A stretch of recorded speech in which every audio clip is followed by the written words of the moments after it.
கிறிஸ்துவுக்குள் மிகவும் பிரியமுள்ள அன்புக்குரிய சகோதர சகோதரிகளே, யாவருக்கும் நம்முடைய பிதாவாகிய தேவனுடைய நாமத்தினாலும் ஆண்டவராகிய இயேசு கிறிஸ்துவின் நாமத்தினாலும் கிருபையும் சமாதானம் உண்டாவதாக.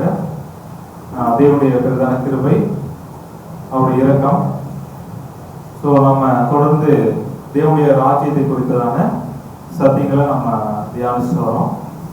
ஸோ அந்த வகையில் பார்க்கும்போது கடந்த வாரம் ஒரு அறிமுகமாக நம்ம ஒரு சில காரியங்களை தியானிச்சோம். ஸோ அந்த வகையில் கிறிஸ்துவனுடைய 1000 வருட அரசாட்சி, தேவனுடைய ராஜ்யம் இந்த பூமியில ஸ்தாபிக்கப்பட ஒரு காரியத்தை குறித்து நம்ம தியானிக்க ஆரம்பிச்சோம். ஸோ அந்த வகையில் பார்க்கும்போது என்ன ஒரு காரியத்தை கடைசியாக நம்ம பார்த்தோம் அப்படின்னு பார்த்தோம்னா, இந்த கான்செப்ட் ஆஃப் 6+1. ஸோ இந்த கான்செப்ட் அப்படின்றது என்ன அப்படின்னு பார்க்கும்போது, இது தேவனுடைய ஒரு கான்செப்ட், இது தேவனுடைய ஒரு கருத்து.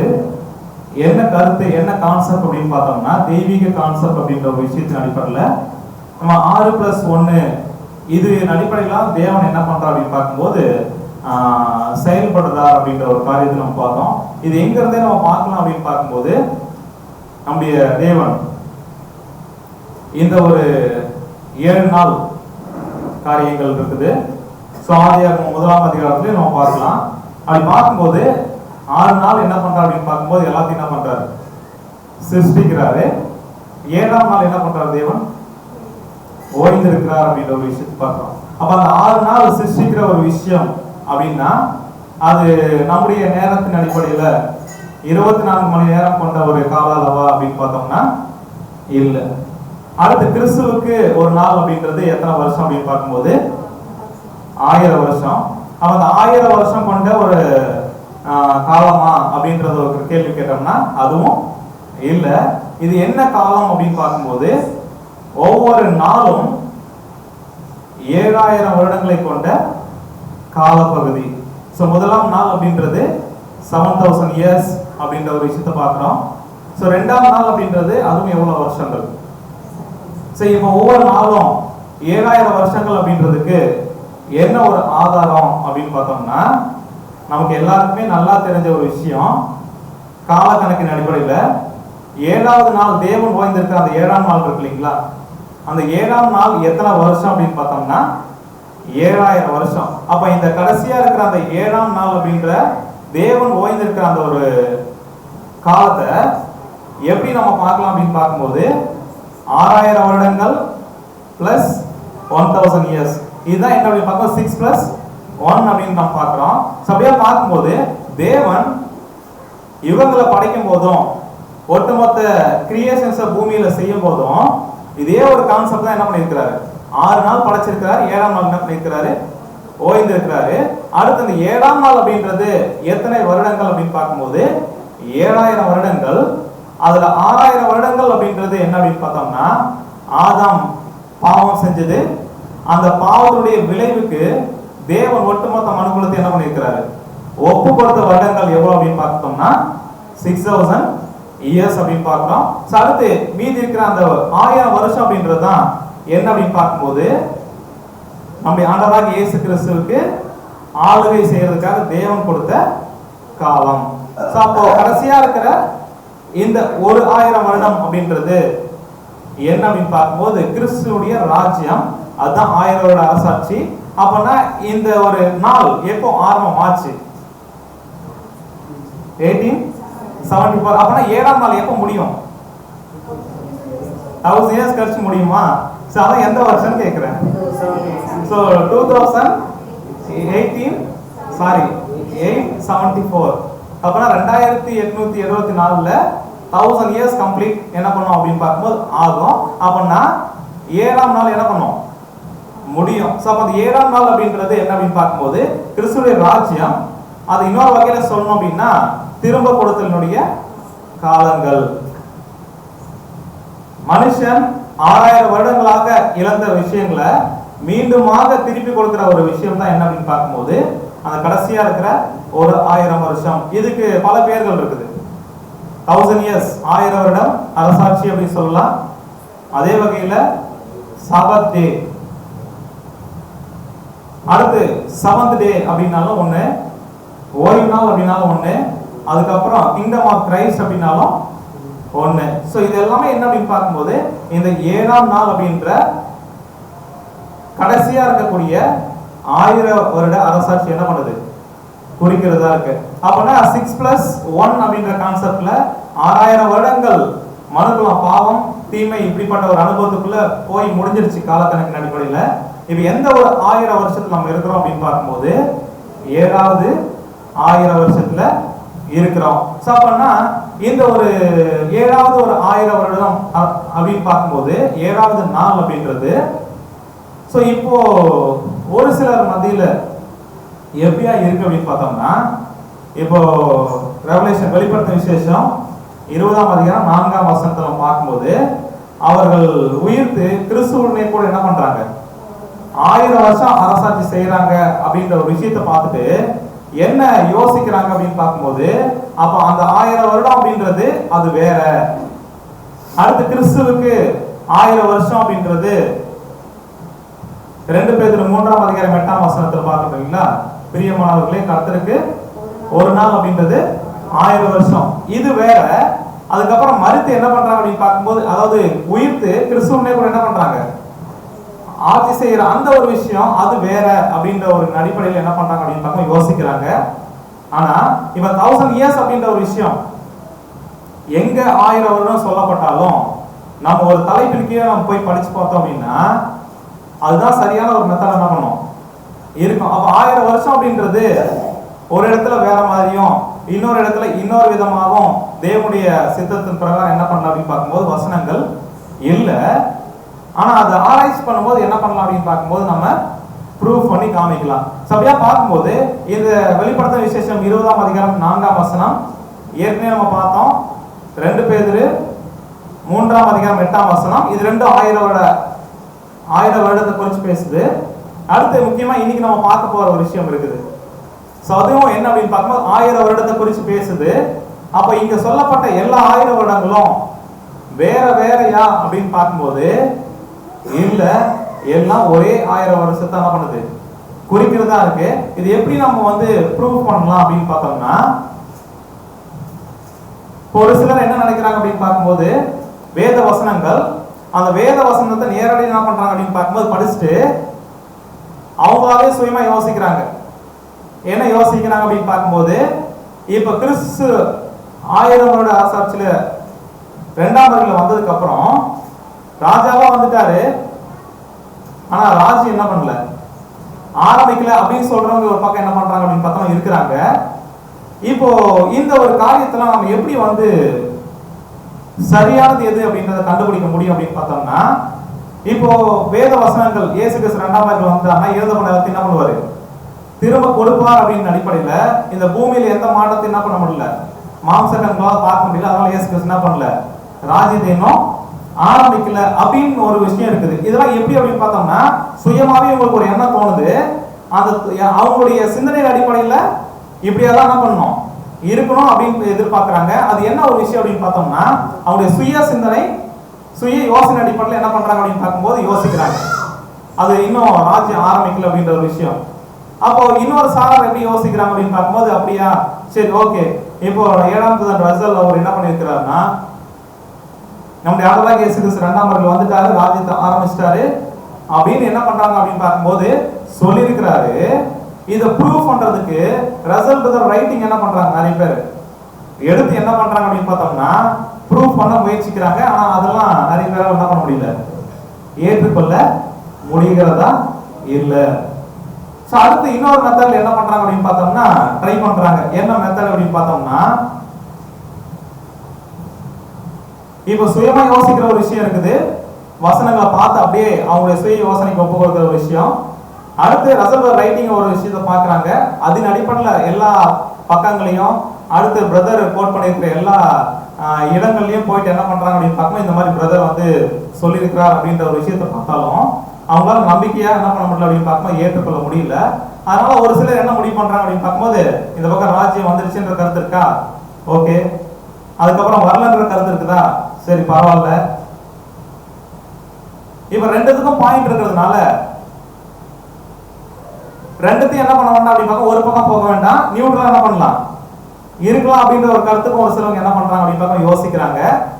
சரி, இதை ப்ரூவ் பண்றதுக்கு அடுத்து எப்படி பண்ணா அதை வந்து நம்ம சரியான ஒரு விஷயத்தை என்ன பண்ண முடியும் அப்படின்னு பார்க்க நிரூபிக்க முடியும் அப்படின்னு பார்க்கும்போது, இப்ப நம்ம எல்லாருமே வேத மாணவர்கள். ஒரு விஷயம் உண்மை அப்படின்னா அது எப்படிதான் கண்டுபிடிக்க முடியும்? வசனம். சோ சத்தியம் வசனம் அது உண்மை அப்படின்னு சொல்லுச்சுன்னா என்ன பண்ணிதான் ஆகணும்? ஒருவேளை சுய யோசனை மாத்தி யோசிக்கிறேன் அப்படின்னா அங்க அதுக்கு வேலை இல்லை.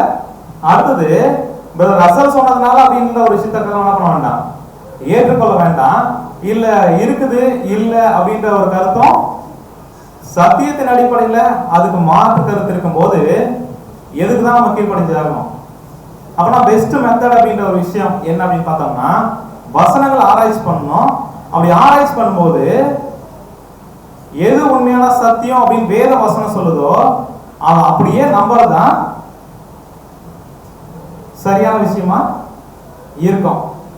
சோ இந்த மாதிரி ஒரு தடுமாற்றம் இயேசு கிறிஸ்து மரிக்கும் போது சீஷர்கள் மத்திய என்னாச்சு அப்படின்னு பார்த்தோம்னா, அவர் மரிக்கும் போதே மரிச்சு உயிரோட என்ன பண்ணுவார், 3ஆம் நாள்ல எழுந்திருப்பார் அப்படின்ற ஒரு விஷயம்லாம் சொல்லும் போது முதலாம் வருகையில அநேகர் என்ன பண்ணல அப்படின்னு பார்த்தோம்னா நம்பல. சோ அப்படியா 2 பேர் என்ன பண்றாங்க அப்படின்னு பார்க்கும்போது நடந்து போயிட்டு இருக்கிறாங்க. எங்க அப்படின்னா எருசலேம்ல இருந்து எம்மாவுக்கு. அப்ப எம்மாவுக்கு போற 2 சீஷர்கள் என்ன பண்றாங்கன்னா போயிட்டு இருக்கிறாங்க. அதுவும் பேசிக்கிட்டு இருக்கிறாங்க. இந்த மாதிரி என்ன அப்படின்னு பார்த்தோம்னா அப்படி ஆண்டவர் என்ன பண்ணாரு, மறிச்சாரு. அதுக்கப்புறம் சகோதரிகள்லாம் போயிட்டு அதிகாலையில பார்க்கும்போது கல்லறையெல்லாம் என்ன பண்ணிருக்கு, திறந்து இருக்குது. ஸோ இதை பத்தின அவங்களுக்கு ஒரு விசுவாசம் இல்லாதனால அவங்க 2 பேரும் என்ன பண்றாங்க அப்படின்னு பார்த்து கொஞ்சம் டிப்ரெஸ் ஆகிட்டு என்ன பண்றாங்க, சோகமா பேசிக்கிட்டு போறாங்க. அப்போ நம்முடைய ஆண்டவர் என்ன பண்றாரு, வழி போக்குற போல வந்து என்ன பண்றாரு அப்படின்னு பார்த்தோம்னா அவங்களோட என்ன பண்றாரு, ஜாயின் பண்ணிக்கிறாரு. ஜாயின் பண்ணிட்டு என்னப்பா ஏன் அப்படி இருக்கிறீங்க, என்ன நீங்க எப்படி சோர்ந்து போயிருக்கிறீங்க அப்படின்ற ஒரு விஷயத்தை கேட்கும்போது அவங்க எக்ஸ்பிளைன் பண்ண ஆரம்பிக்கிறாங்க. என்ன அப்படின்னு பார்த்தோம்னா, எப்பா நீ என்ன ஊருக்கு புதுசா, என்ன நடந்துட்டு இருக்கு ஊர்ல உங்களுக்கு தெரியாதா? எங்க ஆண்டவர் இருந்தாரு, அவர் உண்மையாலுமே மெய்யான தீர்க்கதரிசி. அவரு என்ன பண்ணுவார் அப்படின்னு பார்க்கும்போது ஒட்டுமொத்த ராஜ்யத்தை என்ன பண்ணுவார் அப்படின்னு பார்த்தா மீட்டு இஸ்ரேலுக்கு கொடுப்பார் அப்படின்ற நம்பிக்கை எங்களுக்கு இருந்துச்சு. ஆனா அப்படிப்பட்டவர் என்ன பண்ணிட்டாங்க அப்படின்னு பார்த்தோம்னா அந்த வேத பாடகர்கள் அடுத்த ரோமர்கள் என்ன பண்ணிட்டாங்க அப்படின்னு பார்த்தா சிலுவையில் என்ன பண்ணிட்டாங்க, அடைஞ்சிட்டாங்க. ஆனா மறிச்சதுக்கு அப்புறம் 3ஆம் நாள் என்ன பண்ணிட்டாங்க அப்படின்னு பார்க்கும்போது உயிர் தெழுந்ததா ஒரு சில எங்களுடைய சிஸ்டர்ஸ் என்ன பண்ணாங்க, போய் கலரையை பார்த்துட்டு வந்து என்ன பண்றாங்க அப்படின்னு பார்க்கும்போது சொல்றாங்க உயிர் தெழுந்துட்டாருன்னு. ஆனா அவங்களுக்கு என்ன இல்லை அப்படின்னு பார்க்கும்போது உறுதியா என்ன பண்ண முடியல, நம்ப முடியல. சோ அப்படி ஆண்டவர் அடுத்து என்ன சொல்றாரு அப்படின்னு பார்த்தோம்னா படிக்கலாம் பாருங்க. லூக்கா 24ஆம் அதிகாரம் 25ஆம் வசனம். லூக்கா 24ஆம் அதிகாரம் 25ஆம் வசனம். அப்பொழுது அவர் அவர்களை நோக்கி, தீர்க்கதரிசிகள் சொன்ன யாவையும் விசுவாசிகளுக்கு புத்தியில்லாத மந்த இருதயம் உள்ளவர்களே, கிறிஸ்து இவ்விதமாய் பாடுபடவும் தமது மகிமையில் பிரவேசிக்கும் வேண்டியது இல்லையா என்று சொல்லி. சோ இப்ப என்ன பண்றாரு நம்முடைய ஆண்டவர், நீங்க இந்த மாதிரி சோர்ந்து போய் புலம்பிக்கிட்டு இருக்கிற ஒரு விஷயம் என்ன, இயேசு கிறிஸ்து என்ன பண்ணியாகணும் அப்படின்னு பார்க்கும்போது மாறுபட்டு மறிச்சு என்ன பண்ணியாகணும், மகிமையில உயிர்த்தெழுந்து போக வேண்டிய ஒரு விஷயம் இருக்குது. ஆனா இதை உணராம புத்தி இல்லாத மந்த இருதயம் மூலமா நீங்க என்ன பண்றீங்க இருக்கிறீங்க அப்படின்ற ஒரு விஷயத்த சொல்லிட்டு அடுத்து நம்முடைய ஆண்டவர் இந்த வேத வசனத்தின் அடிப்படையில ஒரு விஷயத்தை என்ன பண்றாருன்னா விளக்க ஆரம்பிக்கிறார். அப்படி விளக்க ஆரம்பிக்கும் போது அவங்க என்ன பண்றாங்க அப்படின்னு பார்க்கும்போது அந்த சரியான ஒரு புரிதலுக்குள்ள என்ன பண்றாங்க வராங்க. சோ என்ன ஒரு புரிதலுக்குள்ள வராங்க அப்படின்னு பார்த்தோம்னா படிக்கலாம். லூக்கா 24:27ஆம் வசனம். லூக்கா 24ஆம் அதிகாரம் 27ஆம் வசனம். மோசே முதலிய சகல தீர்க்கதரிசிகளும் எழுதின வேத வாக்கியங்கள் எல்லாவற்றையும் தம்மை குறித்து சொல்லியவைகளை அவர்களுக்கு விவரித்து காண்பித்தார். சோ இப்போ என்ன பண்றாங்க நம்முடைய ஆண்டவர் அடுத்தது, இப்ப புரிதல்ல வந்து கொஞ்சம் குறைவுபட்டிருக்கிறாங்களா, விசுவாசம் கம்மியா இருக்குதா, என்ன பண்றாருன்னா மோசே முதல் அடுத்த தீர்க்கதரிசிகள்லாம் சொன்ன விஷயத்தை என்ன பண்றாருன்னா வேத வாக்கியங்கள் எல்லாவற்றிலும் தம்மை குறித்து சொல்லியவைகளை அவர்களுக்கு என்ன பண்றாரு விவரித்து என்ன பண்றாரு காமிக்கிறாரு. அதுக்கப்புறம் அவங்க என்ன பண்றாருன்னு பார்க்கும்போது அவங்களை விட்டு என்ன பண்றாரு பிரிஞ்சு போயிட்டாரு. சோ அதுக்கப்புறம் அவங்களுடைய மனநிலைமை எப்படியா மாறுச்சு அப்படின்னு பார்த்தோம்னா இயேசு கிறிஸ்து வந்து மோசே முதல் அதுக்கப்புறம் இருக்கிற தீர்க்கதரிசிகள் எல்லாம் விவரிச்சு சொன்ன பிறகு வேத வசனத்தின் அடிப்படையில் அவங்களுக்கு என்ன பண்ணிருக்காருன்னா அவர் சப்ஜெக்ட் என்ன பண்ணிருக்கிறாரு, எடுத்திருக்கிறார். அப்படி எடுக்கும்போது இவங்களுடைய இருதயம் என்ன ஆச்சு அப்படின்னு பார்த்தோம்னா படிக்கலாம். லூக்கா 24:32 வசனம். லூக்கா 24:32 வசனம். அப்பொழுது அவர்கள் ஒருவரை ஒருவர் நோக்கி, வழியிலே அவர் நம்முடனே பேசி வேத வாக்கியங்களை நமக்கு விளக்கம் காட்டின பொழுது நம்முடைய இருதயம் நமக்குள்ளே கொழுந்து விட்டு எரியவில்லையா என்று சொல்லிக் கொண்ட. இப்ப என்ன பண்றாங்க அப்படின்னு பார்க்கும்போது ஒரு விஷயத்தை குறிச்சு சந்தேகம் இருக்குது, கொஞ்சம் சோர்ந்து போறாங்க, அதை குறிச்சு நம்ப முடியல உறுதியா. ஆனா வேத வசனத்தின் அடிப்படையில் இயேசு கிறிஸ்து என்ன பண்றாங்க அப்படின்னு பார்க்கும்போது ஒரு கிளாஸ் எடுத்து அவங்களுக்கு புரிய வச்ச உடனே அவங்க இருதயம் என்ன பண்ணுது, கொழுந்து விட்டு என்ன பண்ணுது அப்படின்னு பார்க்கும்போது எரியுதான். அப்பனா அந்த அளவுக்கு ஒரு ஆவிக்குரிய ஒரு உற்சாகம் என்ன பண்ணுது அப்படின்னு பார்க்கும்போது அவங்களுக்கு கிடைக்குது. எப்படி கிடைச்சது அப்படின்னு பார்த்தோம்னா நம்முடைய ஆண்டவர் என்ன பண்ணிருக்கிறாருன்னா அவர் மரிச்சு உயிர்த்தெழுற விஷயத்தை குறிச்சு முன்னாடி சொன்ன வேத வசனங்கள் என்ன பண்றாங்கன்னா அவங்களுக்கு விலக்கி ஒரு சப்ஜெக்ட் எடுத்த பிறகு அவங்க என்ன பண்றாங்க அப்படின்னு பார்த்தா சரியான ஒரு புரிதலுக்குள்ள இருக்கிறாங்க. ஸோ அவங்க இருதயம் என்ன பண்ண அப்படின்னு பார்க்கும்போது ரொம்ப ஒரு மகிழ்ச்சி அடைகிறத நமக்குள்ள பார்க்குறோம், சந்தோஷம் அடைகிறத, அந்த சோர்வுல இருந்து அவங்க என்ன பண்றாங்க தெளிவு வேற ஒரு விஷயத்த பார்க்கிறோம். ஏன் இந்த ஒரு உதாரணம் அப்படின்னு நம்ம பார்த்தோம் அப்படின்னா இயேசு கிறிஸ்து 2ஆம் வருகையில வந்தாலும் ராஜ்யம் இன்னும் ஆரம்பிக்கல அப்படின்ற விஷயம் நாங்க இந்த மாதிரி என்ன பண்றோம் யோசிக்கிறோம். அப்படின்றதுனால ஏதாவது எங்களுக்கு ஏதாவது நஷ்டம் வரும் அப்படின்ற மாதிரி யோசிக்கிற மாதிரி இருக்குமா? இப்போ என்ன அப்படின்னு பார்க்க தீர்க்கதரிசிகள் மூலமா தேவன் அநேக தீர்க்கதரிசனம் எழுதியிருக்கிறாரு. கிறிஸ்துவ ராஜ்யம் ஆரம்பிச்சு அப்படின்னா என்னென்ன விஷயங்கள் அடையாளமா இருக்கும் அதை கண்ணால பார்த்து கண்டுபிடிக்க முடியாதுன்ற விஷயம் தெளிவா நமக்கு என்ன பண்ணும் புரியும். அதனால நாங்க எதிர்பார்க்கிற மாதிரி இல்லாதனால இந்த விஷயத்தை நான் நம்பாம இருக்கிறதா சரி அப்படின்னு முடிவு பண்றது சரியா இருக்குங்களா? அப்ப வேத வசனம் ஒருவேளை இயேசு கிறிஸ்து 2ஆம் வருகையில வர்றதை குறிச்சும் அவருடைய ராஜ்யம் ஸ்தாபிக்கப்பட்டுச்சுன்னா என்னென்ன விஷயங்கள் நடக்கும் அப்படின்றத குறிச்சும் படிக்கும் போது வேத வசனம் சரியா அதுக்கு ஏற்ற வகையில் நமக்கு சப்போர்ட் பண்ணுது அப்படின்னா உண்மையாலுமே வசனத்துக்கு நம்ம கீழ்ப்படுகிறோம் அப்படின்னா இந்த கிங்டம் அப்படின்ற ஒரு சத்தியம் நம்முடைய இருதயம் என்ன பண்ணப்படும் அதன் மூலமா.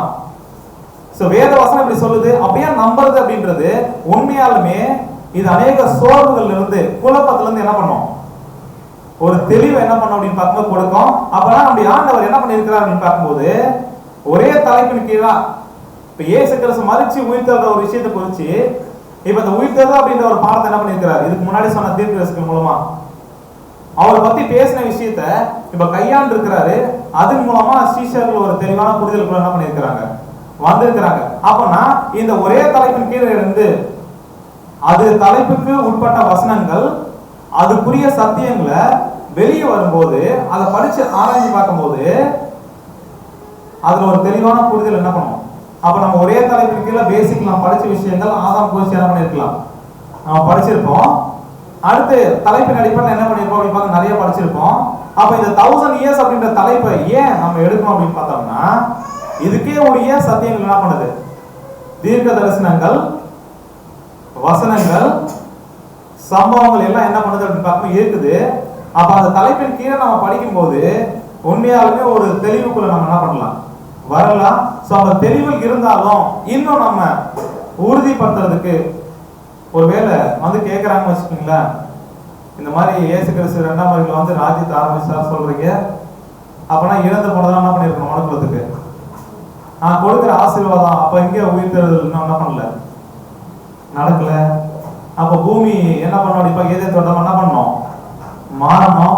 அப்பனா எதுவுமே இல்லை, நீங்க எப்படி நீங்க என்ன பண்றீங்க அவர் ராஜ்யம் ஆரம்பிச்சிருச்சு திரும்ப கொடுத்த காலங்கள் என்ன பண்ணிச்சு ஆரம்பிச்சிருச்சு 1874ல அப்படின்றத நீங்க சொல்றீங்க அப்படின்ற ஒரு விஷயத்தை கேட்டாங்க அப்படின்னா இப்ப அதுக்கு என்னதான் பதிலா இருக்கும்? ஒருவேளை இதன் அடிப்படையில் இருக்கக்கூடிய சத்தியங்கள் வேத வசனங்களை தெளிவா நமக்கு புரியல அப்படின்னா என்ன பண்ணுவோம் அமைதியா என்ன பண்ணலாம் வந்துருவோம். அதெல்லாம் நீங்க சொல்லுங்க, ஆனா இருந்தாலும் நாங்க என்ன பண்ணுவோம் நம்புவோங்க. இப்படி பேசுறது அப்படின்றது என்ன அப்படின்னு பார்க்கும்போது சரியான ஒரு விசுவாசத்தை நம்ம புரிஞ்சிருக்கிறோமா அப்படின்றது என்ன பண்ணாது தெரியாது. சோ அந்த வகையில பார்க்கும்போது இப்போ இந்த டாபிக்கல் ஸ்டடி தலைப்பின் கீழே நம்ம படிக்கிற விஷயங்கள் அதுதான் நமக்கு பேஸ். ஒரு விஷயத்த சரியா ஆராய்ச்சி பண்ணி புரிஞ்சுக்கிறதுக்கு அப்படின்னா இப்ப 1000 இயர்ஸ் குறிச்சு என்ன பண்றோம் அப்படின்னு பார்க்கணும். நம்ம ஒரு தலைப்பா நம்ம எடுத்துக்கிட்டோம். இந்த 1000 இயர்ஸ் அப்படின்ற ஒரு விஷயம் 1000 வருஷங்கள் அப்படின்னு எங்கெங்கெல்லாம் வசனம் இருக்கோ அது எல்லாத்தையும் என்ன பண்றோம், முதல்ல எடுக்கிறோம். எடுத்து அந்த வசனத்தை என்ன பண்ண போறோம், ஆராய்ச்சி பண்ண போறோம். அப்ப அதுல இருக்கிற சத்தியத்தை என்ன பண்ண போறோம், நம்ம புரிஞ்சுக்க போறோம். அப்ப முதலாவது ஒரு விஷயம் என்ன அப்படின்னு பார்க்கும்போது சங்கீதம் 90 4ஆம் வசனம் 3ஆம் வசனம் 4ஆம் வசனம் இந்த 1000 வருஷத்தை குறித்து பேசியிருக்கு. அடுத்து 2 பேதுரு 3:8 பேசியிருக்கு. அதுக்கப்புறம் நம்ம ஏற்கனவே சொன்ன மாதிரி வெளிப்படுத்தல் 20 4ஆம் வசனம். இந்த 3 இடத்துல தான் என்ன இருக்கு அப்படின்னு பார்க்கும்போது 1000 வருடங்களை குறிச்சு இருக்கு. என்ன ஒரு ஆச்சரியமான விஷயம் அப்படின்னு பார்க்கும்போது நம்முடைய நோக்கம் என்னவா இருக்கு அப்படின்னு பார்த்தோம்னா இந்த 1000 வருஷங்கள் அப்படின்ற ஒரு விஷயம் 3 இடத்துல சொல்லப்பட்டிருக்கு. அந்த 3 இடத்துல சொல்லப்பட்ட விஷயங்கள் எல்லாமே இயேசு கிறிஸ்துவின் ராஜ்யம் அப்படின்ற அந்த 1000 வருஷத்தை தான் குறிக்குதா, இல்ல அதுல பலாயிரம் வருஷங்கள் ஏதாவது சேர்த்துக்கலாமா, இல்ல 1000 வருஷத்துக்கு கம்மியா வேற ஏதாவது இருக்குமா அப்படின்ற ஒரு விஷயத்தை என்ன பண்ண போறோம், நம்ம இப்ப ப்ரூவ் பண்ண போறோம். அது ப்ரூவ் பண்றதுக்கு மெயினா எது அடிப்படையில் நம்ம பார்க்கலாம் அப்படின்னு பார்க்கும்போது வசனத்தின் அடிப்படையில் நம்ம என்ன பண்ணலாம், இப்ப ஆராய்ச்சி பண்ணலாம். சோ அப்படியே பார்க்கும்போது இந்த முதலாவது 1000 வருஷம் அப்படின்ற ஒரு விஷயம் பேதுருவையோ வெளிப்படுத்த விஷயத்திலோ சொல்றதுக்கு முன்பாகவே அந்த 1000 வருஷத்துல நடக்கக்கூடிய விஷயங்களை ஒரு ஆச்சரியமான விதத்துல சங்கீதத்துல என்ன பண்ணப்பட்டிருக்கு, சொல்லப்பட்டிருக்கு. அது எத்தனாவது சங்கீதம் அப்படின்னு பார்க்கும்போது சங்கீதம் 90. இந்த 90ஆம் சங்கீதத்தை எழுதுனது யார் அப்படின்னு பார்த்தோம்னா மோசே. இதை எப்படி எழுதியிருக்கிறார் அப்படின்னு பார்க்கும்போது 2 வகையில் அந்த சங்கீதம் இருக்கும். ஒண்ணு என்ன அப்படின்னு பார்க்கும்போது தேவன் கிட்ட ஒரு ஜெபத்தை எடுக்கிற ஜெபம் பற்றின ஒரு சங்கீதமா கூட இது இருக்குது.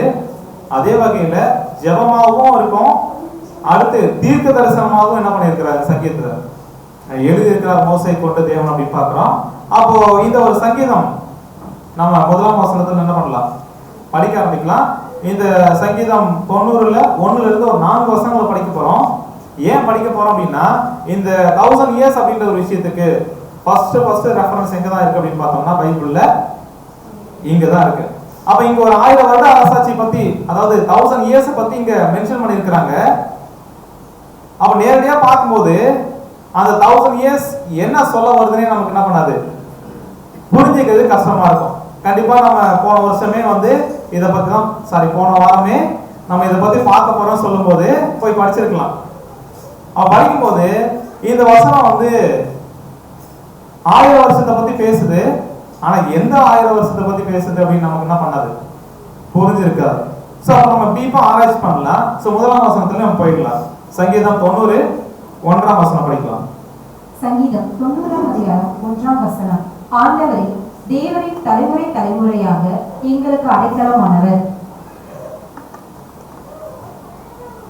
அதாவது ஆண்டவரே தேவரீர் அப்படின்னு சொல்லிட்டு இங்க யார மோசே சொல்றாரு அப்படின்னு பார்த்தோம்னா பிதாவாகிய தேவன் யாவே தேவனை பத்தி என்ன பண்றாரு, பேசுறார். அப்பனா இந்த ஒட்டுமொத்த உலகத்திலையும் சரி இல்ல அண்டா சராசரத்திலையும் சரி, ஒருவேளை அந்த எந்த ஒரு யுகத்திலயா இருந்தாலும் ஒரு மனுஷங்க இல்ல தேவனால் படைக்கப்பட்ட ஒரு சிருஷ்டி இருக்கு அப்படின்னா அவங்களுடைய நம்பிக்கை அப்படின்ற ஒரு விஷயம் யார் மட்டும்தான் அப்படின்னு பார்க்கும்போது தேவன் மட்டும்தான். அப்ப அவங்களுக்கு அடைக்கலம் அப்படின்ற ஒரு விஷயம் அந்த உலகத்துல எந்த ஒரு யுகத்துல வாழ்ந்தாலும் சரி ஒட்டுமொத்த எல்லா சிருஷ்டிகளுக்கும் அடைக்கலமா இருக்கிறது, நம்பிக்கையா இருக்கிறது யார் மட்டும்தான் அப்படின்னு பார்த்தோம்னா தலைமுறைக்கும் அடைக்கலமா இருக்கிறது யார் அப்படின்னு பார்க்கும்போது நம்முடைய பிதாவாகிய தேவன் தான். அந்த பிதாவாகிய தேவனுடைய அவர் மேல இருக்கக்கூடிய அந்த நம்பிக்கை எப்படியாக இங்க மோசேஸ் சொல்றார் அப்படின்னு பார்த்தோம்னா 2ஆம் வசனம் படிக்கலாம். 2ஆம் வசனம். பர்வதங்கள் தோன்றும் முன்னும் நீர் பூமியையும் உலகத்தையும் உருவாக்கும் முன்னும் நீரே அனாதியாய் என்றென்றைக்கும் தேவனாய் இருக்கிறீர். சோ இந்த பர்வதங்களை பார்க்கிற இந்த உலகத்துல இருக்கக்கூடிய அந்த ஒரு பர்வதங்களா இருக்கட்டும், பூமியா இருக்கட்டும், உலகம் எல்லாம் உண்டாகிறதுக்கு முன்னாடியும் யார் மட்டும்தான் தனியா இருந்தது அப்படின்னு பார்க்கும்போது நம்முடைய பிதாவாகிய தேவன் மட்டும்தான். இப்ப தேவன் என்ன பண்றா அப்படின்னு பார்க்கும்போது மகிமைப்படுத்தக்கூடிய வண்ணமா இப்ப மோசே என்ன பண்றா அப்படின்னு பார்த்தோம்னா இந்த ரெண்டு வசனங்கள் என்ன பண்றாங்க அப்படின்னு பார்க்கும்போது சொல்றாங்க. அப்பனா பர்வதங்கள் தோன்றும் முன்னும் பூமியையும் உலகத்தையும் உருவாக்கும் முன்னும் நீரே அனாதையா என்றென்றுக்கு என்ன பண்ணீங்க? தேவன். நீங்க மட்டும்தான் தேவன், நீங்க மட்டும்தான் என்ன பண்ணீங்க அப்படின்னு பார்க்கும்போது முதல் என்ன பண்ணீங்க அப்படின்னு பார்க்கும்போது இருந்தீங்க, மத்த எல்லாம் இல்லாத போதும் அப்படின்ற ஒரு விஷயத்தை என்ன பண்றாருன்னா சொல்றாரு. அப்பனா அப்படி தேவன் எப்படிப்பட்டவரா இருக்கிறார் அப்படின்னு பார்க்கும்போது ஒட்டுமொத்த எல்லா ஜீவிகளுக்கும் அடைக்கலமா இருக்கிறாரு. அதே வகையில அவர் மட்டும்தான் நம்பிக்கை அப்படின்ற ஒரு விஷயம் பார்க்கிறோம். அடுத்தது தேவனை வந்து என்ன பண்றாரு மகிழ்படுத்துறவனமா இந்த ஒரு சங்கீதத்தை என்ன பண்றாங்க அப்படின்னு பார்க்கும்போது 2ஆம் வசனத்தை பாடுறாங்க. இப்ப அடுத்தது 3ஆம் வசனம் மற்றும் 4ஆம் வசனத்துல தான் இன்னைக்கு நம்ம பார்க்கக்கூடிய சப்ஜெக்டினுடைய கான்செப்ட் என்ன பண்ணுது இருக்குது. அப்பனா இந்த 2 வசனங்கள் எப்படியா இருக்கு அப்படின்னு பார்க்கும்போது தேவன் கிட்ட ஒரு அடைக்கலமாகவும் தேவன் மீது நம்பிக்கை வைக்கக்கூடிய எல்லா ஒட்டுமொத்த சிஷ்யம் இருக்கிறது தான் உண்மையாலுமே ஒரு மகிழ்ச்சியான விஷயம், ஒரு சந்தோஷமான விஷயம் அப்படின்ற ஒரு பாட்டா பாடிட்டு அதுக்கப்புறம் என்ன பண்ற அப்படின்னு பார்த்தோம்னா வசனம் 3ல இருந்து 4 வசனங்கள்ல இந்த 1000 இயர்ஸ் அப்படின்ற ஒரு விஷயத்த ஃபர்ஸ்ட் பைபிள்ல இங்க தான் என்ன ஆகுது, ஓபன் ஆகுது. சோ 3ஆம் வசனம் படிக்கலாம் பாருங்க. சங்கீதம் 90 3ஆம் வசனம். 3ஆம் வசனம். நீர் மனுஷரை நித்துளையாக்கி மனுபுத்திரரே திரும்புங்கள் என்கிறீர். போதும் சிஸ்டர். இப்போ சங்கீதம் 90 3ஆம் வசனம் என்ன சொல்லுது அப்படின்னு பார்த்தோம்னா நீர் மனுஷரை என்ன பண்றீங்க அப்படின்னு பார்க்கும்போது நீர்த்துளி யாக்கி மனுபுத்திரரே திரும்புங்கள் அப்படின்னு என்ன பண்றீங்க அப்படின்னு பார்க்கும்போது என்கிறீர். அப்பனா தேவன் என்ன பண்றாருன்னா மனுஷரை என்ன பண்ணிட்டார் அப்படின்னு பார்க்கும்போது முதலாவது ஒரு பாகத்துல நீர்த்துளி யாக்கிட்டாருங்களாம். அப்பனா இது ஆங்கிலத்துல எப்படியா இருக்கு அப்படின்னு பார்க்கும்போது மனுஷன் என்ன பண்ணிட்டார் அப்படின்னு பார்க்கும்போது தேவன் you turn man back into dust. அப்ப நீர்த்துளி ஆக்கி அப்படின்னா மனுஷங்களை தேவன் என்ன பண்றார் அப்படின்னு பார்த்தோம்னா எங்க கொண்டு போயிட்டார் இல்ல என்னவா ஆக்கிட்டார் அப்படின்னு பார்க்கும்போது டஸ்டுக்கு என்ன பண்ணிட்டாருங்களா கொண்டு போயிட்டார். அப்புறம் டஸ்ட் கொண்டு போயிட்டார் அப்படின்னா இது எதை குறிக்கிறதா இருக்கு அப்படின்னு பார்க்கும்போது ஒட்டுமொத்த மனுக்குலமும் எந்த ஒரு விஷயத்துக்கு போயிட்டாங்க அப்படின்னு பார்க்கும்போது கீழ்ப்படியாமனால வீழ்கைக்குள்ள போயிட்டு மண்ணோட மண்ணா என்ன பண்ணிட்டாங்க போயிட்டாங்க. அதுதான் என்ன அப்படின்னு பார்க்கும்போது இந்த ஒரு வசனத்தினுடைய முதலாவது ஒரு பாகம். மனுஷன் என்னாச்சு அப்படின்னு பார்க்கும்போது ஆதாம் பாவம் செஞ்சாரு. அந்த பாவத்தினால அந்த விளைவுனால இப்ப தேவன் அவங்களை எங்க கொண்டு போயிட்டாரு அப்படின்னு பார்த்தோம்னா இந்த மண்ணுக்குள்ள என்ன பண்ணிட்டா அப்படின்னு பார்ப்போம் மண்ணோட மண்ணா கொண்டு போயிட்டார் அப்படின்ற ஒரு விஷயத்தை என்ன பண்றோம் அப்படின்னு பார்க்கும்போது பாக்குறோம். அடுத்தது இந்த வசனத்தை 2வது பாகம் என்ன அப்படின்னு பார்த்தோம்னா இந்த மாதிரி மனுஷனை நீ நிர்துளியாக்கி அப்படியே விட்டீங்களா அப்படின்னு பார்த்தோம்னா இல்ல. இப்ப அந்த மனுஷ குலத்தை என்ன பண்றாராம் தேவன் அப்படின்னு பார்க்கும்போது மனுபுத்திரரே நீங்க என்ன பண்ணுங்க அப்படின்னு பார்க்கும்போது திரும்புங்க அப்படின்னு என்ன பண்றாரு திரும்ப கூப்பிடுறாரு.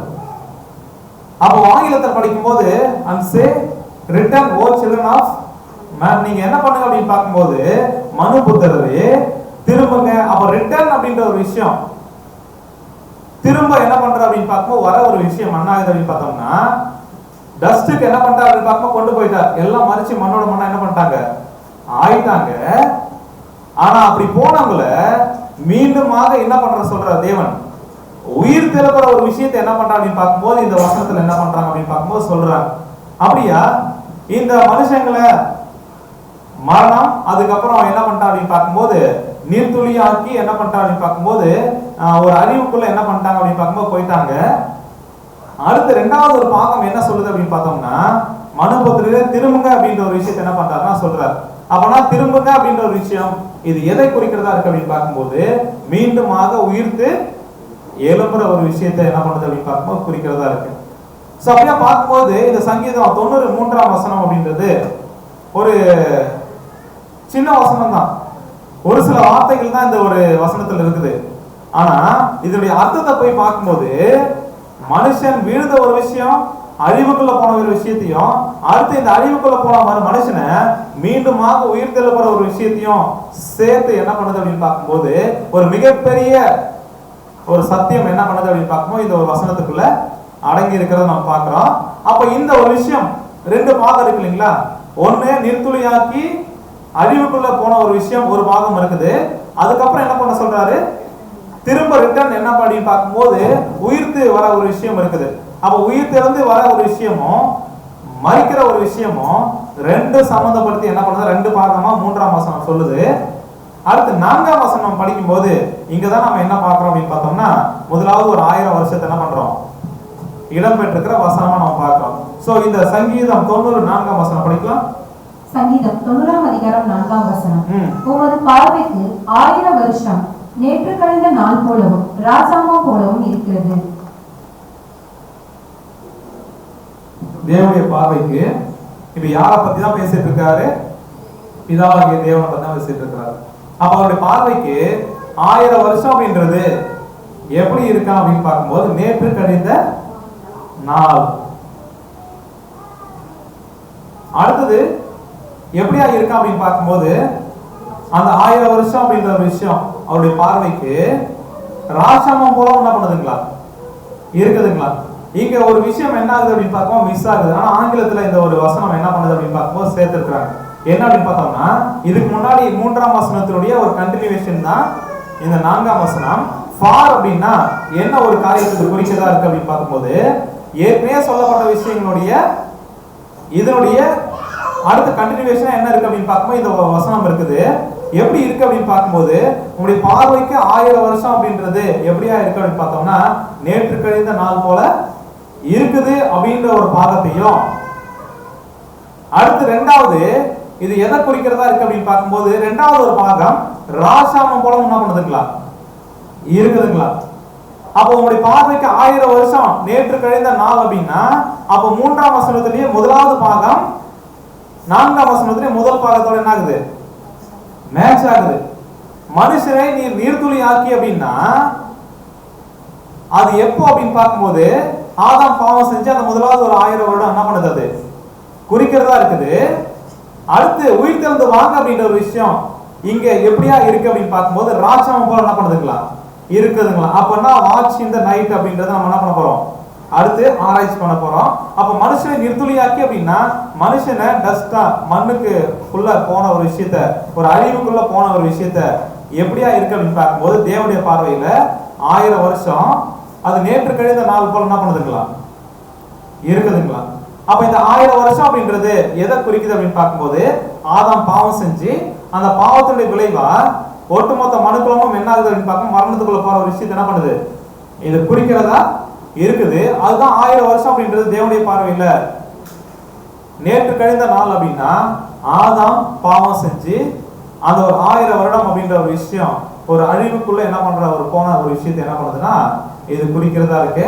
அப்ப ரெண்டாவது பாகம் மனுபுத்திரரே திரும்புங்கள் அப்படின்னு சொல்ற ஒரு விஷயம் 3ஆம் வசனம் சங்கீதம் 93ல மனுபுத்திரரே நீங்க திரும்புங்க அப்படின்ற ஒரு விஷயம் எப்படி இருக்கா தேவனுடைய பார்வையில் அப்படின்னு பார்க்கும்போது 4ஆம் வசனத்து 2வது பாகம் அதனுடைய விளக்கமாக தான் நம்ம என்ன பண்றோம் அப்படின்னு பார்க்கிறோம். அது எப்படி இருக்கு? ராஜாமம் போல என்ன பண்ணுது அப்படின்னு பார்க்கும்போது இருக்குதுங்களா? அப்ப அந்த ராஜாமம் அப்படின்றது என்ன அப்படின்னு பார்த்தோம்னா முதலாவது ஒரு 1000 வருடம் ஆதாம் வீழ்கைக்குள்ள போன ஒரு விஷயத்தை என்ன பண்றோம் நம்ம பார்க்கிறோம். அப்ப ராஜாமம் போல இருக்குதுங்களா? இன்னொரு ஒரு 1000 வருடம் எப்படியா இருக்கு அப்படின்னு பார்க்கும்போது அந்த ராஜாமம் அப்படின்றதுதான் நம்ம என்ன பார்க்கிறோம் அப்படின்னு பார்க்கும்போது 7வது 1000 வருடம் மனுக்குலத்தை உயிர் தெழுப்பி அவங்க இழந்து போனதெல்லாம் திரும்ப கொடுக்குற அந்த 1000 வருஷம் இருக்கு இல்லைங்களா? அதுதான் என்ன அப்படின்னு பார்க்கும்போது திரும்ப எழுந்து வாங்க அப்படின்ற ஒரு காரியத்தை மனுக்குலத்தை பார்த்து தேவன் பேசுற விஷயமா சங்கீதம் 93ல நம்ம என்ன பண்றோம்னா நம்ம பார்க்கிறோம். அதுதான் என்ன அப்படின்னு பார்க்கும்போது அந்த 1000 வருஷம் அப்படின்றது ஒரு பகுதி நேற்று கழிந்த நாள் போல தேவனுடைய பார்வையில் இருக்குங்களா? அடுத்த ரெண்டாவது ஒரு விஷயம் எப்படியா இருக்கு அப்படின்னு பார்க்கும்போது உயிர் தெழுப்பி அவங்கள ஆசீர்வதிக்கிற ஒரு விஷயம், இழந்து போன திரும்ப கொடுக்கிற ஒரு விஷயம், அது எப்படி இருக்கு அப்படின்னு பார்க்க ராஜாமம் போல என்ன பண்ணுதுங்களா? இருக்குதுங்களா? அப்ப இது இந்த ராஜாமம் அப்படின்ற ஒரு விஷயம் எதை குறிக்கிறதா இருக்கு அப்படின்னு பார்க்கும்போது இது 1000 இயர்ஸ் கிறிஸ்துவுடைய இழந்து போனதை திரும்ப கொடுக்கிற அந்த ஒரு காலத்தை குறிக்குது. கரெக்டா இந்த ராஜாமம் அப்படின்ற ஒரு விஷயத்தை தான் நம்முடைய ஆண்டவராகிய இயேசு கிறிஸ்து 2ஆம் வருகையில வர விஷயமும் இதே ஒரு ராஜாமத்தை தான் என்ன பண்ணுவாருங்களா வருவேன் அப்படின்றதையும் சொல்லியிருக்கிறார். அப்ப 1000 வருஷம் அப்படின்றது நேற்று கழிந்த நாள் அப்படின்றது ஒரு பாகம். அது மனுஷன் வீடுக்குள்ள போன ஒரு விஷயம் ஆதாம். அடுத்து எப்படியா இருக்கு அப்படின்னு பார்க்கும்போது ராஜாமம் போல இருக்குது அப்படின்னா இது இயேசு கிறிஸ்துடைய 7வது 1000 வருஷம், அது 1000 இயர்ஸ் என்ன பண்ணுது அப்படின்னு கொடுக்குது. இது என்ன அப்படின்னு பார்க்கும்போது மனுஷங்களை உயிர்த்தெழுப்ப ஒரு விஷயத்தை என்ன பண்ணுது அப்படின்னு பார்க்கும்போது குறிக்கிறதா இருக்குது. அதான் அப்படி ஆண்டவர் ஓமையா சொல்லும் போது கூட என்ன சொல்றாரு அப்படின்னு பார்த்தோம்னா, இயேசு கிறிஸ்து 1ஆம் வருகையில வந்து பேசுறாரு. 2ஆம் வருகையில அவர் எப்ப வருவார்னு சொல்லியிருக்காரு அப்படின்னு பார்க்கும்போது படிக்கலாம். லூக்கா 12ஆம் அதிகாரம் 38ஆம் வசனம். லூக்கா 12ஆம் அதிகாரம் 38ஆம் வசனம். அவர் 2ஆம் ஜாமத்திலாவது 3ஆம் ஜாமத்திலாவது வந்து அவர்கள் அப்படியே இருக்க கண்டால் ஊழியக்காரர்கள் பாக்கியவான்கள். இயேசு கிறிஸ்து 1ஆம் வருகையில வந்து 2ஆம் வருகையில எப்ப வருவேன்னு சொல்லியிருக்கிறாரு? 2ஆம் ஜாமத்திலாவது 3ஆம் ஜாமத்திலாவது வந்து அவர்கள் அப்படியே இருக்கிறவர்களாக கண்டால் ஊழியக்காரர் எப்படிப்பட்டவங்க அப்படின்னு பார்க்கும்போது பாக்கியவான்கள். அப்ப இயேசு கிறிஸ்து எப்ப வருவேன் அப்படின்னு சொல்லியிருக்கிறாருன்னா 2ஆம் சாமம் 3ஆம் சாமம். இயேசு கிறிஸ்து 2ஆம் வருகையில இது பேசிக்ல பார்க்கும்போது என்ன சொல்லியிருக்கோம் தெரியுங்களா? நைட் அப்படின்றத 4 பகுதியா பிரிச்சு 3 மணி நேரங்கள் அப்படின்ற ஒரு சாமம் அப்படின்னு சொல்லி நம்ம என்ன பண்ணியிருப்போம் அப்படின்னு பார்க்கும்போது அப்போதைக்கு ஒரு புரிதலுக்காக என்ன பண்ணியிருப்போம், பார்த்திருப்போம். அப்ப 2ஆம் சாமம் 3ஆம் சாமம் அப்படின்றது இப்ப சங்கீதம் 94ஆம் வசனம் படிக்கும்போது தான் அங்க ராஜாமம் போல இருக்கு அப்படின்ற ஒரு விஷயம், அதே ஒரு கரெக்டா அதே வார்த்தை இயேசு கிறிஸ்து என்ன பண்றாரு 2ஆம் வருகையில வர்றதுக்கு ஒப்பிட்டு என்ன பண்றாரு அப்படின்னு பார்க்கும்போது பேசுறாரு. அப்போ 2ஆம் சாமம் 3ஆம் சாமம் அப்படின்னு சொல்லும் போது 2ஆம் சாமம் அப்படின்றது அதாவது நைட்டு 9 மணில இருந்து 12 மணி. அது 3ஆம் சாமம் அப்படின்றது 12 மணில இருந்து 3 மணி. அப்ப 2ஆம் சாமம் 3ஆம் சாமம் இடைப்பட்டத நைட்டு 12 மணிக்கு தான் இயேசு கிறிஸ்து என்ன பண்ணாரு வந்தார் அப்படின்றது ஒரு பேசிக்கான ஒரு பாடம் கண மாதிரி. ஆனா இந்த சாமம் அப்படின்றது நம்ம பார்க்கிறோம் 1000 வருட அரசாட்சி என்ன பண்ணுது குறிக்கிறதா இருக்கு. அப்ப இந்த ஜாமத்துல தான் இயேசு கிறிஸ்து என்ன பண்றாரு வரான்னு பார்க்கிறோம். அது எந்த சாமம் அப்படின்னு பார்க்கும்போது மொத்தமா இந்த தேவன் ஓய்ந்திருக்கக்கூடிய 7ஆம் நாள் அப்படின்றது என்ன அப்படின்னு பார்த்தோம்னா 7000 வருஷத்தை என்ன பண்ணுது குறிக்கிறதா இருக்கு. அப்போ ஃபர்ஸ்ட் ஆதாம் விழுந்து போனது அப்படின்றது இந்த 7000 வருஷத்துல எந்த 1000 வருஷத்துல ஆதாம் விழுந்து போனது?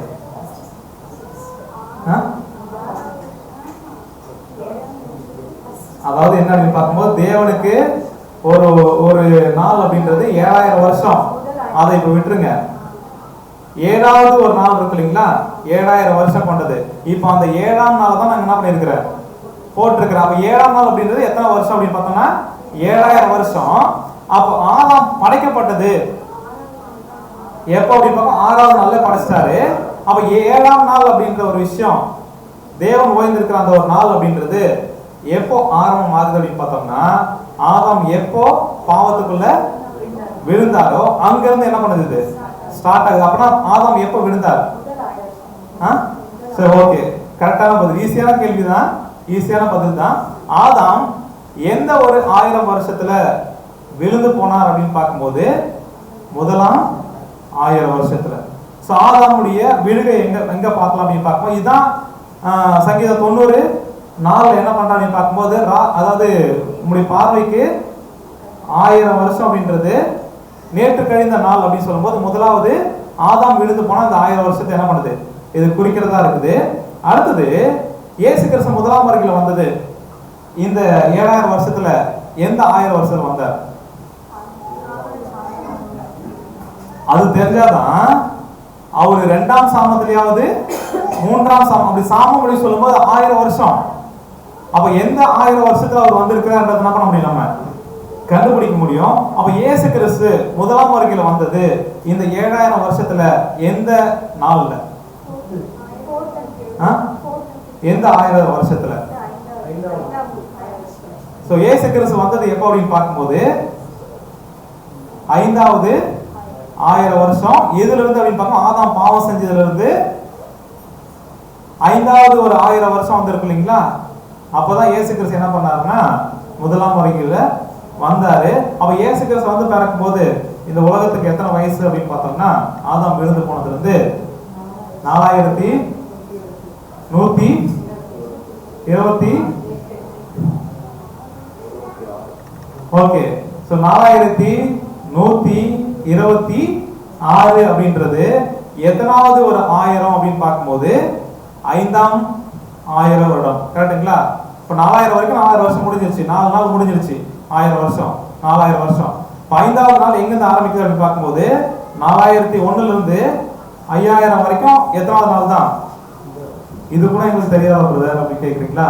சோ இப்போ என்ன அப்படின்னு பாப்போம். இயேசு கிறிஸ்து வந்தது 5ஆம் நாள் அப்படின்ற ஒரு விஷயத்தை என்ன பண்ணாங்க, 5வது ஒரு 1000 வருஷத்துல வந்தாரு. அப்ப முதலாம் வருகையில வந்து நான் என்ன பண்ண அப்படின்னு பார்க்கும்போது மரிச்சு உயிர்த்தெழுந்து வந்து பரலோகத்துக்கு போயிட்டு எப்போ திரும்ப வருவேன் அப்படின்னு சொல்லியிருக்க அப்படின்னு பார்த்தோம்னா 2ஆம் சாமத்திலேயாவது 3ஆம் சாமத்திலேயாவது. அப்போனா எந்த 1000 வருஷத்துல இயேசு கிறிஸ்து வருவேன் அப்படின்னு சொல்லியிருக்கிறாருன்னா அவர் பேசிக்கிட்டு இருக்கிற அந்த வருஷத்துல இருந்து அந்த 1000 வருஷத்துல இருந்து அடுத்த 2வது 1000 வருஷம் 3வது 1000 வருஷம் இதுக்கு இடைப்பட்ட விஷயத்தை என்ன பண்றாரு அவரு வந்துருவான்னு சொல்லியிருக்கிறார். அப்பனா இயேசு கிறிஸ்து பேசுறது அப்படின்றது 5வது 1000 வருஷத்துல பேசுறாரு. அப்போ 2வது 3வது அப்படின்னா எங்க வந்திருக்கிறார் இயேசு கிறிஸ்து? அப்பனா 5ஆம் 1000 வருஷம் முடிஞ்சிருச்சு, 6ஆம் 1000 வருஷம் முடிஞ்சிச்சு அப்படின்னா 2ஆம் சாமம் இல்ல 2000 வருஷம் என்ன பண்ணிருச்சு முடிஞ்சிருச்சு. அப்ப 2ஆம் சாமத்திலாவது 3ஆம் சாமத்துல அப்படியே 3ஆம் சாமம் அப்படின்றது இது என்னவா இருக்கு அப்படின்னு பார்க்கும்போது இங்க இயேசு கிறிஸ்துடைய 1000 வருட அரசாட்சி என்ன பண்றது அப்படின்னு பார்க்கும்போது இது குறிக்குது. அப்படியே பார்க்கும்போது இந்த 2ஆம் சாமத்துல 3ஆம் சாமத்திலே அப்படின்னா இயேசு கிறிஸ்து கரெக்டா எப்போ வர அப்படின்னு பார்க்கும்போது அவர் இருந்ததுல இருந்து 2வது சாமம் முடியுது, 3ஆம் சாமம் ஆரம்பிக்குது. அந்த இடைப்பட்ட இப்ப 6000 வருஷம் முடிஞ்சு 7வது 1000 வருஷம் ஆரம்பிக்கும் போது அவர் 2ஆம் வருகையில என்ன பண்ணுவார் அப்படியா வந்துருவார் அப்படின்ற ஒரு விஷயத்தான் என்ன பண்றோம் அப்படின்னு பார்க்கணும் நம்ம பார்க்கலாம். சோ அப்பனா 5ஆம் நாள்ல பேசுறாரு 5வது 1000 வருஷத்துல. அப்ப இயேசு கிறிஸ்து வந்த இடம் என்ன அப்படின்னு பார்க்கும்போது 6000 வருஷம் முடிஞ்சு 7ஆம் வருஷம் ஆரம்பிக்குது. கரெக்டா இயேசு கிறிஸ்து 2ஆம் வருகையில என்ன பண்றாரு வராரு. அதுதான் எப்போ அப்படின்னு பார்க்கும்போது இந்த ஒட்டுமொத்த உலகத்துக்கும் ஆதாம் பாவம் செஞ்சதுல இருந்து 6000 வருஷம் எக்ஸாக்டா எப்ப முடியுது அப்படின்னு பார்த்தோம்னா 1874. அதான் முன்னே பார்த்தோம் 1874ல 6வது நாள் முடியுது, 7ஆம் நாள் ஆரம்பிக்குது அப்படின்னா அந்த 1000 வருஷம் எங்க போய் முடியும் அப்படின்னு பார்க்கும்போது 2874ல போய் முடியும். சோ இயேசு கிறிஸ்து அந்த 2வது சாமம் 3ஆம் சாமம் அப்படின்றது சங்கீதம் 90 நாள்ல என்னவா நம்ம படிக்கிறோம் அப்படின்னு பார்க்கும்போது ராசாமம் அப்படின்ற ஒரு விஷயத்தை பார்க்கிறோம். அதுதான் சங்கீதம் 93 நம்ம பார்க்கிறோம். மனுஷனை நீ திரும்ப என்ன பண்றீங்க, அதாவது நீங்க என்ன பண்ண திரும்புங்கள் அப்படின்ற ஒரு விஷயத்தை என்ன பண்றாருன்னா தேவன் கூப்பிடுறாரு. அப்ப உயிர் தெழுப்புற ஒரு விஷயம் ஒரு சாமத்தை குறிக்குது. அந்த சாமம் அப்படின்றது ஒரு 1000 வருஷத்தை என்ன பண்ணுது குறிக்கிறதா இருக்குது. அந்த ஒரு 1000 வருஷத்தை தான் நம்முடைய ஆண்டவராகிய இயேசு கிறிஸ்து ஆளுகை செய்கிற கிறிஸ்துவனுடைய ராஜ்யம். சோ மனுஷகுமாரன் எப்படிப்பட்டவராக இருக்கிறார் அப்படின்னு பார்த்தோம்னா அவர் ஓய்வு நாளுக்கு என்ன பண்றாரு. அப்ப அந்த 7வது நாள் அப்படின்றதுதான் ஓய்வு நாள். அப்ப அந்த ஓய்வு நாளுக்கு யார் ஆண்டவர்? இயேசு கிறிஸ்து. அப்ப இயேசு கிறிஸ்து அதுக்கு ஆண்டவர் அப்படின்னா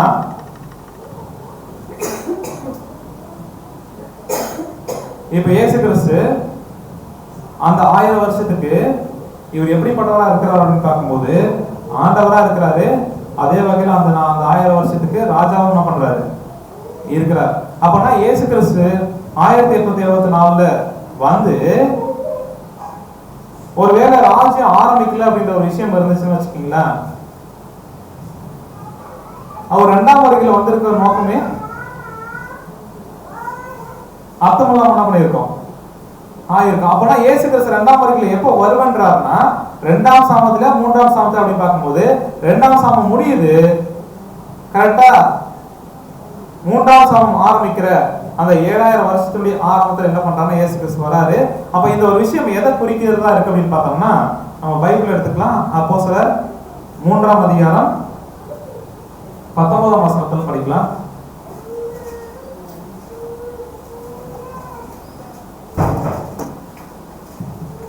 அப்போஸ்தலர் 3ஆம் அதிகாரம் 19. அப்போஸ்தலர் 3ஆம் அதிகாரம் 19ஆம் வசனம். ஆனபடியினாலே கர்த்தருடைய சன்னிதானத்தில் இருந்து இளைப்பாறுதலின் காலங்கள் வரும்படிக்கும் முன்னே குறிக்கப்பட்ட இயேசு கிறிஸ்துவை அவர் உங்களிடத்தில் அனுப்பும்படிக்கும் உங்கள் பாவங்கள் நிவர்த்தி செய்யப்படும் பொருட்டு நீங்கள் மனம் திரும்பி குணப்படுங்கள். சோ என்ன அப்படி பார்க்கும்போது கர்த்தருடைய சன்னிதானத்தில் இருந்து இளைப்பாறுதலின் காலங்கள் என்ன பண்ண போகுதுங்களா? வரப்போகுது. அந்த இளைப்பாறுதலின் காலங்கள் தான் டைம் ஆஃப் ரெஸ்டியூஷன், திரும்ப கொடுத்தலின் காலம். அந்த திரும்ப கொடுத்தலின் காலம் எப்போ ஆரம்பமாகும் அப்படின்னு ஒரு விஷயம் பார்க்கும்போது 21ஆம் வசனம் படிக்கலாம். 21ஆம் வசனம். உலக தோற்றம் முதல் தேவன் தம்முடைய பரிசுத்த தீர்க்கதரிசிகள் எல்லாருடைய வாக்கினாலும் உரைத்தவைகள் எல்லாம் நிறைவேறி தீரும் காலம் வருமளவும் பரலோகம் அவரை ஏற்றுக்கொள்ள வேண்டும். சோ தேவன் என்ன பண்ணிருக்கிறாருன்னா, முன்னாடி அநேக தீர்க்கதரிசனங்கள் என்ன பண்ணிருக்காருன்னா எழுதி இருக்கிறாரு. அதெல்லாம் நிறைவேறி காலம் தீர வரைக்கும் இயேசு கிறிஸ்து எங்க இருக்கணும்? உயிர்த்தெழுந்த போன பரலோகத்துல என்ன பண்ணணும்? இருக்கணும். ஆனா அந்த இளைப்பாறுதலின் காலங்கள் இருக்கு இல்லைங்களா, திரும்ப கொடுத்தலின் காலங்கள், இது ஆரம்பமாகுது அப்படின்னா இப்ப பரலோகத்துக்கு போனவர் என்ன பண்ணுவார்? திரும்ப பூமிக்கு வந்துடுவாரு. எதுக்கு அப்படின்னா, இந்த 6000 வருஷமா மனுக்குலம் பாவம், தீமை, இப்படிப்பட்ட விஷயத்துல என்ன பண்ணிட்டாங்க அப்படின்னு பார்க்கும்போது மரணத்துக்குள்ள என்ன பண்ணிட்டாங்க? போயிட்டாங்க.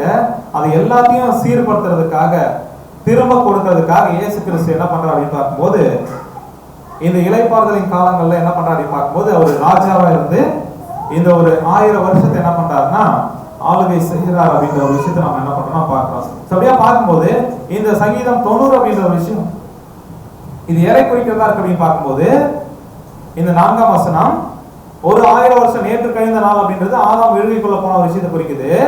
அந்த 1000 வருஷம் இன்னொரு விதத்துல எப்படியா இருக்கு அப்படின்னு பார்க்கும்போது ராஜாவும் போல என்ன பண்ணுதுங்களா இருக்குதுன்னா, அந்த ராஜாவும் அப்படின்றதுதான் இயேசு கிறிஸ்துடைய 1000 வருட அரசாட்சி. இதுதான் மனுக்குலத்தை திரும்ப உயிர்த்தெழுப்புற ஒரு விஷயத்தை நம்ம என்ன பண்றோம் அப்படின்னு பார்க்கும்போது நம்ம பாடமா பார்க்கிறோம்.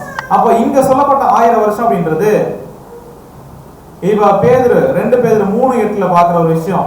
கர்த்தருக்கு ஒரு நாள் 1000 நாள் அப்படின்றத மாத்தியதா பார்க்க முடியுமாங்க? இல்ல. வெளிப்படுத்தல் 20ஆம் அதிகாரம் 4ஆம் வசனத்துல அவர்கள் உயிர்த்து கிறிஸ்துவனை கூட 1000 வருஷம் என்ன பண்ணாங்க? அரசாண்டாங்க அப்படின்ற ஒரு விஷயமும் இப்ப வித்தியாசமா ஆகுமா அப்படின்னு பார்த்தோம்னா, இது எல்லாமே ஒரே 1000 பத்தி என்ன பண்ணுது? பேசுது. அப்படின்னா இன்னும் வருகிற வாரங்கள்ல பேதுரு சொல்லப்பட்ட விஷயங்களும், வெளிப்படுத்தல் 24ஆம் வசனம் சொல்லப்பட்ட விஷயங்களும் இதே 1000 தான் குறிக்குது அப்படின்றத நம்ம என்ன பண்ண போறோம்? ஆராய்ச்சி பண்ண போறோம். அப்படி ஆராய்ச்சி பண்ணி நம்ம பார்க்கும்போது இந்த 1000 வருடங்கள் ஒரு இடத்துல வேற மாதிரியும் இன்னொரு இடத்துல வேற மாதிரி இருக்கு அப்படின்னு நம்ம யோசிக்கிறதுக்கான வாய்ப்புகள் இருக்காது. சோ அப்படியே பார்க்கும்போது நம்முடைய ஆண்டவராகிய இயேசு கிறிஸ்து அவருக்கு ஒரு நாள் அப்படின்றது 1000 வருஷம் அப்படின்ற ஒரு காரியம் எப்ப ஆரம்பமாகுது அப்படின்னு பார்க்கும்போது 1874ல. இப்ப இதே ஒரு விஷயம் எங்கவும் நம்ம படிக்க போறோம் அப்படின்னு பார்க்கும்போது 2 பேதுரு 3ஆம் அதிகாரம் 8ஆம் வசனத்தை நம்ம பார்க்க போறோம். எப்போ அப்படின்னு பார்த்தோம்னா அடுத்த வாரம். அப்படியே பார்க்கும்போது இப்ப நம்ம என்ன ஒரு விஷயத்தை நம்ம பார்த்தோம் அப்படின்னா, ஒரே தலைப்பின் கீழே படிக்கிற ஒரு விஷயம். அப்படி ஒரே தலைப்புல நம்ம படிக்கும் போது ஒருவேளை முரண்பாடுகளா தோன்ற விஷயங்களா இருந்தாலும் கூட, ஆனா தலைப்பின் அடிப்படையில் கூடிய வசனங்களை எடுத்து ஆராய்ச்சி பண்ணும்போது அது எந்த ஒரு விஷயத்தை தேவன் சொல்றாரோ அது தெளிவுபடுத்துற ஒரு காரியமான பண்ண இருக்கும். அப்பனா 1000 வருஷத்தை குறித்து நம்ம ஆராய்ச்சி பண்ணோம் அப்படின்னா, இந்த 1000 வருஷம் அப்படின்ற ஒரு தலைப்புல போயிட்டு நம்ம பைபிள்ல தேடணும் அப்படின்னா 1000 வருஷம் அப்படின்றது 3 இடத்துல தான் என்ன பண்ணுது இருக்குது. அந்த 3 இடத்துல சொல்லப்பட்ட வசனங்கள் ஒருவேளை பார்க்கும்போது வேற மாதிரி தெரிஞ்சாலும், ஆனா தேவனுடைய திட்டத்துல அது கிறிஸ்துவுடைய 1000 வருட அரசாட்சி தான் என்ன பண்ணுது குறிக்கிறதா இருக்குது அப்படின்றத நம்ம வேத வசனங்களை ஆராய்ச்சி பண்ணுவது மூலமாக. அடுத்தது தேவனுடைய தீர்க்க தரிசன காரியங்கள் எப்படியா வந்து நிறைவேறுது அப்படின்றத நம்ம என்ன பண்றோம்? சோ நம்ம பார்க்கிறோம். சோ இப்ப அப்படியே பார்க்கும்போது இப்ப எல்லாமே நம்ம படிச்சது என்ன படிச்சோம்? 1000 வருஷத்தை குறித்து தான் படிச்சோம். எது அடிப்படையில் படிச்சோம்? வசனம் என்ன சொல்லுது அப்படின்றத நம்ம என்ன பண்றோம்? ஆராய்ச்சி பண்ணி இருக்கிறோம். அப்பனால ரசல் பிரதர் இப்படி சொல்லி இருக்கிறாரு அப்படின்ற விஷயத்தினால நம்புங்க அப்படின்னா அது அடிப்படையில் என்ன பண்ணல. ரசல் பிரதர் சொல்றத நம்பணும் அப்படின்னா ஏன் அதை கூட நம்ம நம்பணும் அப்படின்ற விஷயம் சொல்றோம் அப்படின்னா வசனத்தின் அடிப்படையில் தான் அவர் என்ன பண்ணியிருப்பாரு, சொல்லி இருப்பார்.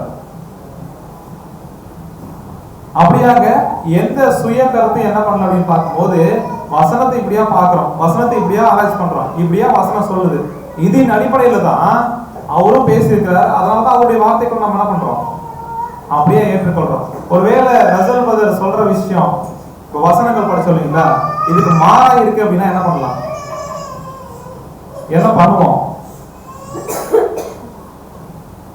ஏற்றுக்கொள்ள மாட்டோம்.